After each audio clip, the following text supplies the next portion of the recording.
Stupeur et tremblement à l'annonce du nouveau gouvernement, du premier gouvernement Valls. Stupeur parce qu'il n'y a que 2 entrants. On attendait un renouvellement plus ambitieux. Certes, François Rebsamen et surtout Ségolène Royal sont des poids lourds. On peut en attendre une parole politique forte, mais il n'y a quand même pas ce vent frais que l'on pensait voir venir. Notamment avec Christiane Taubira, qui reste garde des Sceaux. On voit bien que le duel Valls-Taubira va continuer et que les polémiques sur les mensonges de la garde des Sceaux n'ont servi à rien. Vraiment, on est un peu stupéfait. De la même manière, si la promesse du resserrement est tenue, 16 ministres seulement, si la parité est là, on attend la deuxième vague, celle des secrétaires d'État, des ministères délégués, pour voir si la pléthore ne rentre pas par la fenêtre. Tremblement aussi, parce qu'on se demande comment, avec ce gouvernement-là, eh bien, la France va pouvoir régler ses problèmes.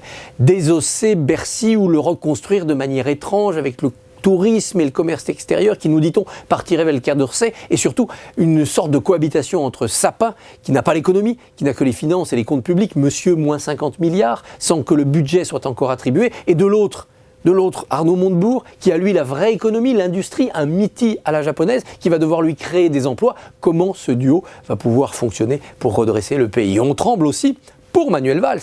Il n'a pas d'amis dans ce gouvernement. Certes, Hamon et Montebourg montent en puissance, ce sont ses alliés, mais des alliés de circonstance. Ils ne partagent pas leurs convictions sur l'économie, ils n'ont en commun qu'un combat eurosceptique et surtout un combat générationnel pour éliminer tous les autres, faire chuter Hollande et se disputer ensuite la place de premier pour les présidentielles futures.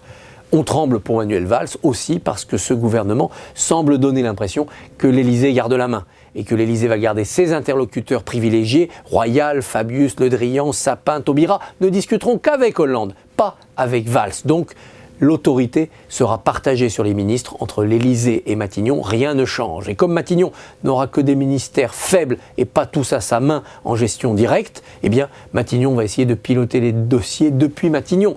Le vrai gouvernement ne sera-t-il pas le cabinet de Manuel Valls? Bref, on est en train de partir, après quelques jours, dans une bien étrange direction.